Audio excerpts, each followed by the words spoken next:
here and listen.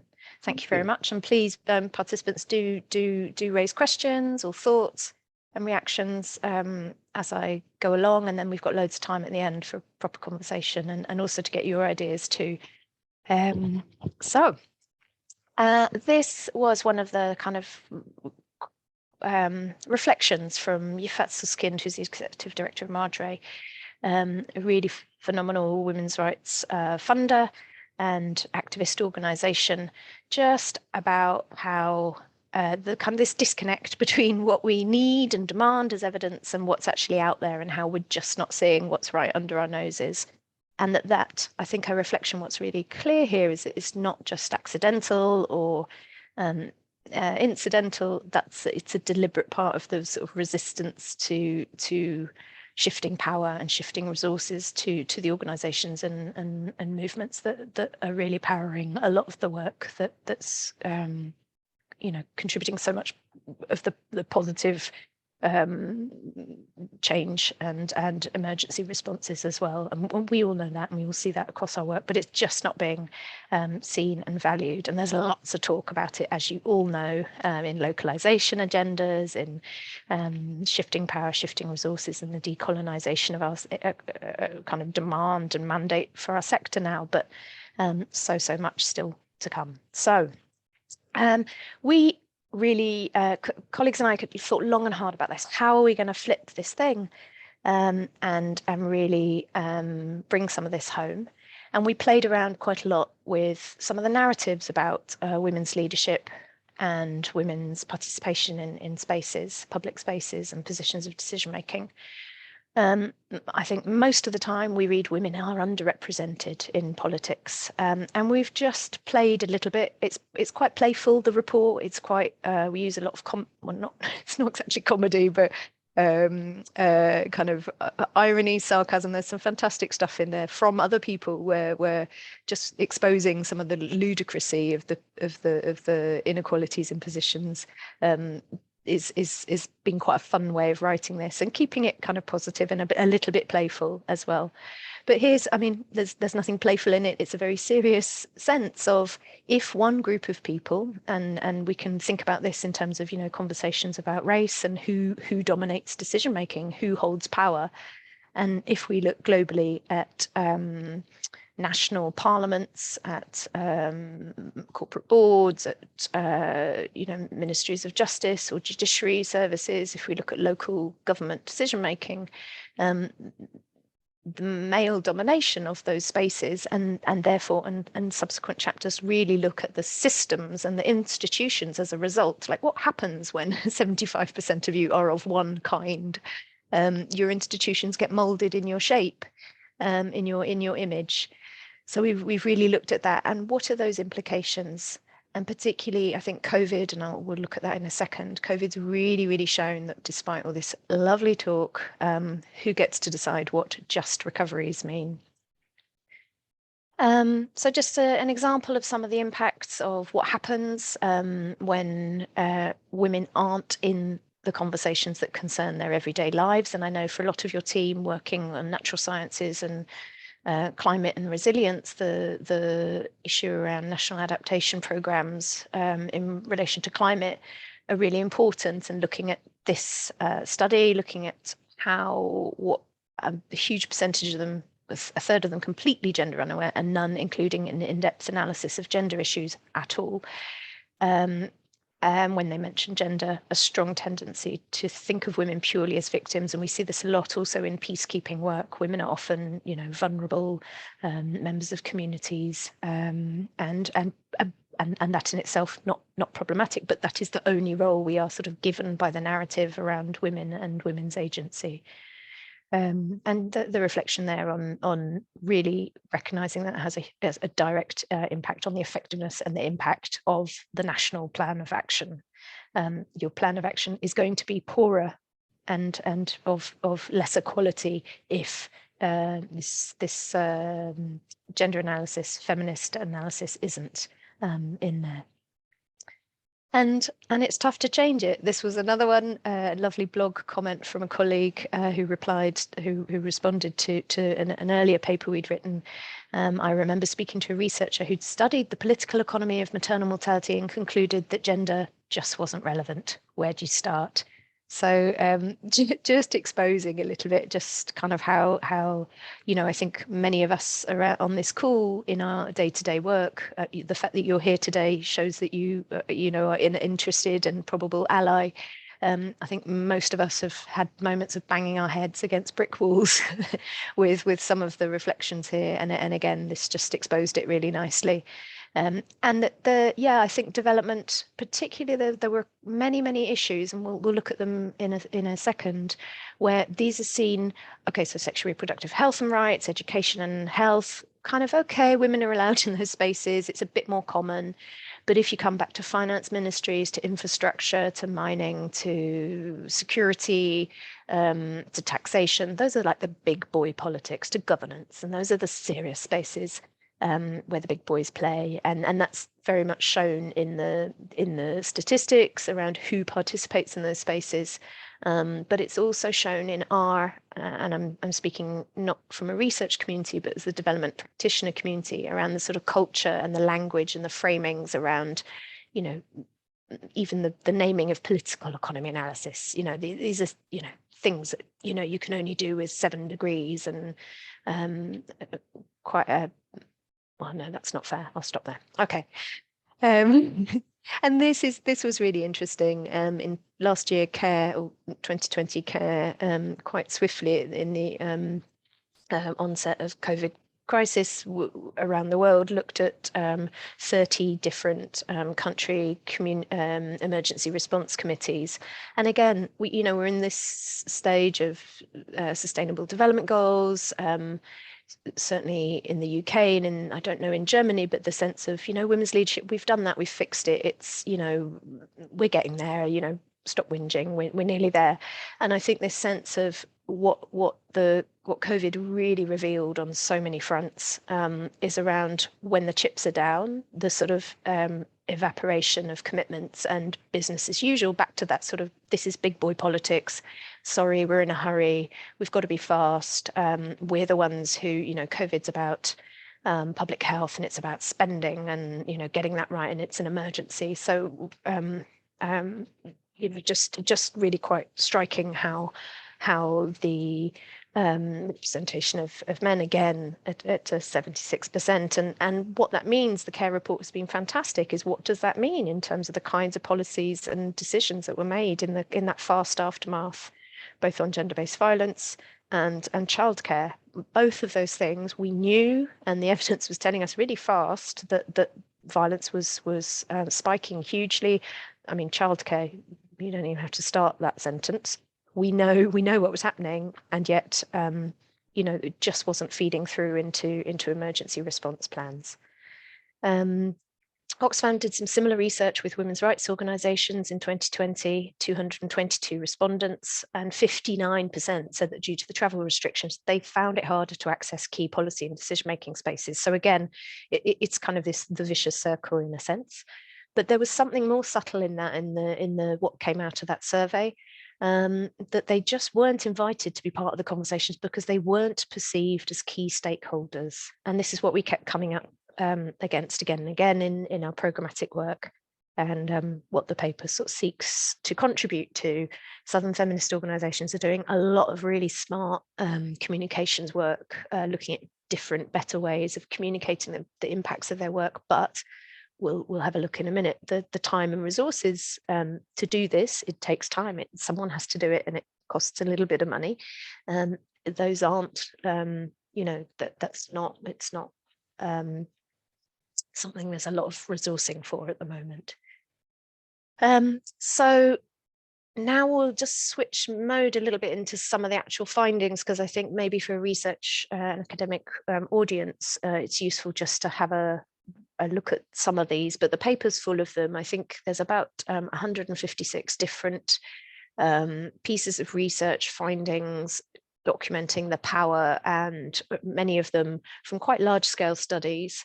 this in Brazil of 5,000 local governments, showing this direct link between women as public administrators, senior managers, and the outcomes on sort of feminist policies. So the sort of positive, I've had a look, we looked at the COVID, the gaps and what happens when women aren't there. And this was really, this is what this paper's trying to do. And my former colleague, Francesca Rhodes, now at CARE, was phenomenal in really helping kind of nudge and shape this shift in a more positive tone to the report, so that rather than, oh, it's all so depressing, I think it was very sage advice from her that a focus on the fact that there is so much rich work and the answers are there would be really, really helpful, and just, promoting and celebrating and valuing those. So this starts a couple of slides showing some of the power of that. So that's in the sort of formal decision making. Here it looked particularly a recent study from Canada of women in government making real and substantive contributions to lower mortality rates. That was sort of longitudinal retrospective study looking back at health indices and correlations between where women in government were making different investment decisions over time. We also see it in the world of peace and security, in conflict and fragility work, and again, this one's fairly well recognized, but again, it was a piece of a statistic and a finding on literally page 44 on, I think, 100 page review, but that we saw at Oxfam, we used this a little bit with our influencing with the then Department for International Development, and it was really interesting seeing actually how there were two sort of quite strong statistics came out at quite the same time, and this was one of them. And it was fascinating seeing how using these in informal conversations actually quite fast came through into government thinking and strategy and positions that were under review at that time. So we sort of got this little like, okay, this works, and let's look at a bit more of that. So again, really powerful findings there. But then what's also so great is that there's so much work from here, the Council on Foreign Relations, who are saying that it's not just stats, get more women in. And that was one of the problems at Oxfam. Often we saw sort of women's leadership being thought of as a numbers game and as an individual issue. We will train 100 women leaders, they will save the world. And it was much more nuanced and complex than that. And we've rooted Oxfam has rooted its work, and I think that shift in the southern feminist organisations to really focus going far, far, far beyond numbers, to look at the transformative potential and the feminist politics of the leadership and the movement building, the organising that we're talking about. Much of that informal, much of it invisible, and much of it kind of either romanticised or tokenised or kind of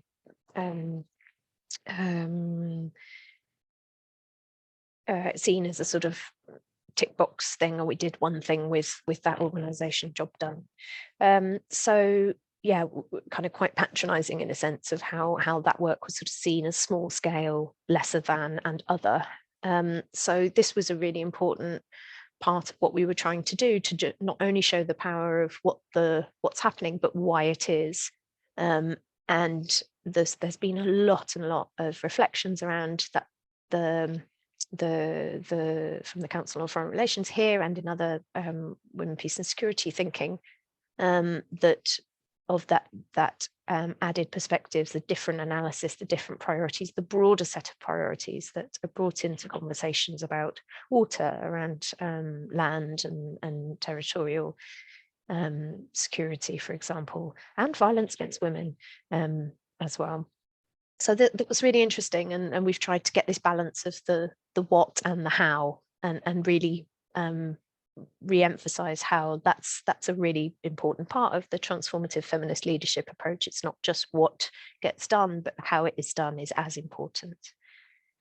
This was a really nice one, also looking at this really important connection between women in formal decision-making spaces, a politician here in this case working with women's movements, kind of together, that tag team, bringing in a more feminist approach to the cash transfers, again, which are usually a pretty gender blind world, and really celebrating how this different approach had helped kind of really shift the program to be one of the most progressive they'd seen in their work.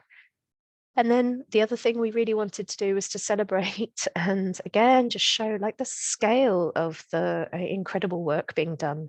This is a case study from the COVID response in southern India, in Kerala, where the government there, state government, has long invested in women's rights organizations as a stable form of as a principle, and as a result, that's enabled sort of a really enabling environment for women's organizations to exist, grow, flourish,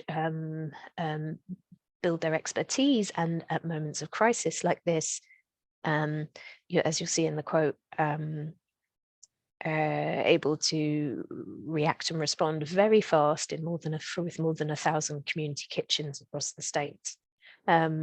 Special community kitchens open for migrant workers and guest workers, as they're known in Kerala. So again, we wanted to show these aren't, I think often women's projects, women's rights projects are seen as kind of the little thing that you do when you might have a bit of cash left at the end of the day.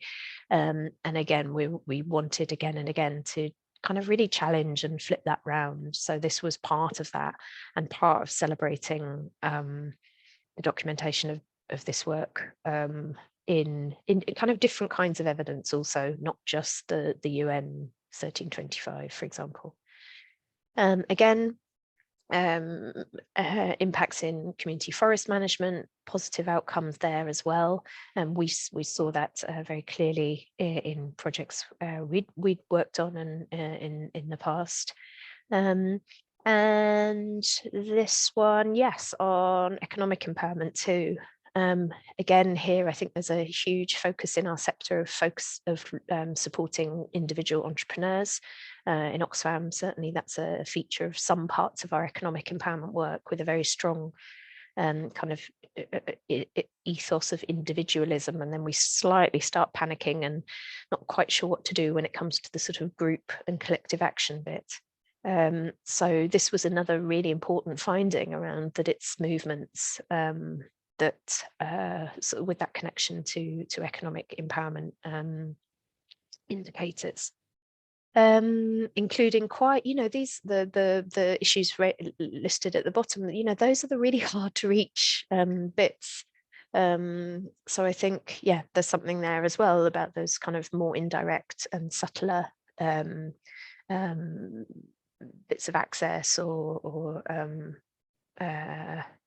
yeah, that are kind of unlocked and enabled by that more supportive environment and collective working. Again, this is an Oxfam example, but most of the examples in the paper aren't, where we tried also to kind of take a macro research piece and then counterpose it with a kind of very concrete, tangible example. I think that's really important. Again, looking at increases in water spend, increases in early childhood development education, just adding to that. And this was, this was one of the quotes that came out at the same time as I was saying, it's the 1325 review, and this was a really powerful one for us, as kind of trying to influence both in Oxfam and then as a member of the UK Gender and Development Working Group on Women's Participation and Leadership, that this longitudinal study looking at particularly on combating violence against women was showing the power of strong feminist movements, and that was a stronger contributing factor than either the economic status or health of the country, or the whether the government was left or right, or indeed the number of women MPs in government. So sort of coming back to that as an important part of how we understood change happens, and that's a sort of foundational principle of Oxfam's working today, and certainly of many women's rights organisations and feminist movements. And here's the sort of, well, the problematic bit. Our sector's just fundamentally sort of blind to this, I think, and also it's got stuck in how to work out how to shift that, which is shorthand and laziness for doesn't want to, because where there's a will, there's a way, and I'm absolutely convinced of that. So you know, we know the power of this work, and all of us, even if we don't know it, we're very busy pretending we you know, do know it.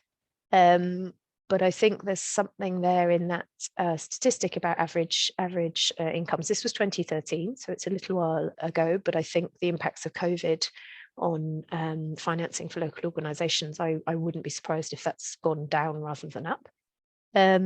And I think this was really interesting, the reflections on the lack of investment in core costs, in salaries, in valuing the work that is required to do this work, valuing the time that is required to do this work, particularly with all we know about unpaid care, and that 52% had never received multi-year support. Again, quite staggering in terms of, you know, we know that work on women's rights happens, you know, it takes time, it takes sustained energies, investments in influencing, and that the whole premise and characteristics of the funding for that just seem fundamentally sort of shot in a sense.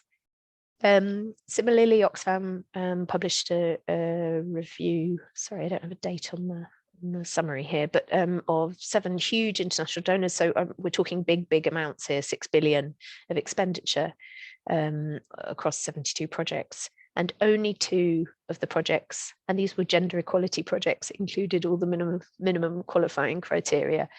So the kind of, it's not just the amount of money, but it's the quality of the money, where it goes, how it goes, and who it goes to and with, and the politics, I think, of the partnerships as well, which are, you know, very much under scrutiny and being challenged and changed as we speak, rightly so, in terms of certainly for the kind of large INGOs and their approach to partnerships, but yeah, still with, I think, organisations with a lot of having huge challenges working out, you know, how do we do that, and how do we, and donors too, also, how genuinely do they open up and share that that power, that decision making, and ultimately the funding around that also. And just a nice, as I was saying, the sort of trying to play a little bit with exposing some of the ridiculousness of the situation. A fantastic piece from Wilts, who are doing some brilliant stuff on shifting narratives around the global feminist movement having the same budget as one 35 fighter plane. Read that twice. So, you know, a bit playful, but also quite furious at the same time. And I think that's what's exciting about this moment well, not this moment in time, about the shift perhaps in our sector, is that as part, I guess, of the decolonizing kind of call and demands, is the same around race and that the white world's control of aid spend, aid ideas, aid knowledge, aid decisions, is also part wrapped in that, and part of it is calls from Southern feminist organisations, activists and leaders to also similarly be shaking that up. And this is, you know, we wanted to keep it positive. We wanted to keep that anger in there, but also say the answers are there, and there's actually no excuses now. If you want a subgranting agreement, a feminist subgranting agreement, we have examples. If you want feminist political analysis, political economy analysis, we have them. If you want a feminist procurement system, there's an organisation in Ethiopia, in Chile and in Wales who've just finished them. There's, there's trainings on feminist leadership in Amharic. It's the pieces are there, and I'll just do a little quick run through, because just these were some of my favorites just from the last few days of collecting resources for something else. I love this from the organization, the gender platform here. Fantastic, just helpful tools. This is a brilliant training academy that Femnet and now others run, training policy leaders, civil society and government public officials on feminist macroeconomic thinking around tax, around debt, around corruption, all sorts of things there. The Asian Pacific Forum on Women, Law and Development, some phenomenal stuff here around trade negotiations. This one around Green Climate Fund, Indigenous people's rights. So this one was one that I was looking at kind of particularly really helpful. These are feminist economists digging into the details of some of the really complex technical work, and really giving us practical ways of understanding, wrestling, influencing, campaigning, and holding to account. In the paper, I was meant to show it. I have it ready to show now, actually, but there's a really powerful example of, in 2011, the then Indian government commissioned a group of feminist economists to sit and act as an advisory group alongside the government, looking right across policy at that time, particularly with regard to poverty reduction thinking and agricultural policy, where they knew a lot of smallholder, a lot of poor women were in rural economies, and that very small changes there can make significant changes to potential incomes, well-being, and health. So there's a really great case study written up of that experience by one of the economists who was on the working group. In fact, a couple of the economists on the working group, just reflecting on sort of how it happened, what happened, and what they were able to influence, and the changes they were able to make, and what that meant. So again, just really helpful tools for navigating some of these complex issues that are often, we're often in Oxfam, certainly we were often met with, well, oh, are there groups you keep saying we should work with more women's rights organisations, but are there groups that can do this stuff? It's very technical, and this was partly, sorry, let me move that. Yeah, so this is also partly about taking away some of those. There's one on taxation for gender equality, feminist foreign policy. This is a brilliant set of resources. All the links are in there. We've got the lessons community-led actions for strengthening disaster resilience. This is the Wehru Commission's resources, just a million of them. Fantastic. Frida, the Young Feminist Fund, loads and loads of great case studies from them. And they have a toolkit called No Straight Lines. Hi, Imogen. Which is around also kind of direct ask and tips and requests and demands for donors and NGOs working with young feminist organizations and organizers. And as I say, the tools are available too in many different languages. This is transformative feminist leadership training in Amharic. In Oxfam, we have resources in Arabic, Portuguese, Spanish, French, to create a phenomenal organization based in India, but with programs of feminist leadership right across the Asia region, and also in East Africa, working in partnership in East Africa too, with really strong, some strong training, academy and leadership programs in local languages, contextually adapted. So that was an important part of what we were trying to do, to sort of take away the sense of there's sort of nothing to hide behind. The expertise is there, the intelligence, the intellectual kind of pool of everything. We have all we need, and it was partly about finding different ways to play with those play with those excuses in a sense, and resistances, and challenge them in different ways. So yeah, that's that sense of it's not a request anymore. And I think for me, probably for many of us sitting in mainstream organizations for whom a gender analysis is perhaps a stated part of our core practice, but it's perhaps not done as standard yet, or, you know, qualities and consistencies are very different, or sometimes done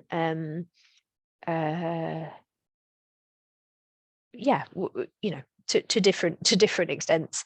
I think this reflects a little bit a shift and a growing sense of we have to stop making excuses for why we're not doing this well, and we have to stop kind of making excuses for why we don't even see that work as valued and important. And that has to start changing, and we have all the tools we need to challenge and change that. And I think, you know, one part of that is finding and drawing on the brilliant creativity and smart kind of narrative framing and comms of Southern feminist organizations themselves. And the other part is for ourselves as you know, as hopefully a growing network of allies, peer supporters who are tearing our hair out sometimes, but to really think about what we can do together and with colleagues in our respective organizations to kind of hold the line, draw the line, and turn that round a little bit more, working creatively with different allies across our organizations to do that, so that it's not, it stops being a nice to do or a nice to have or a when we've got time, and it really starts becoming sort of a core part of our DNA. And how we work and why we work. So thank you very much for that chance to share a bit more. And I think I'd love to hear from you, your thoughts on what you just heard, of course, and thoughts too on other ways you're in your organizations and in your research and work are also wrestling with ways to try and sort of have some of this land more effectively in our wider sectors, and particularly perhaps in those sectors where conversations like these are perhaps less easy to have. I'll stop there, and with huge thanks. Thanks to you, Emily. This has been really great.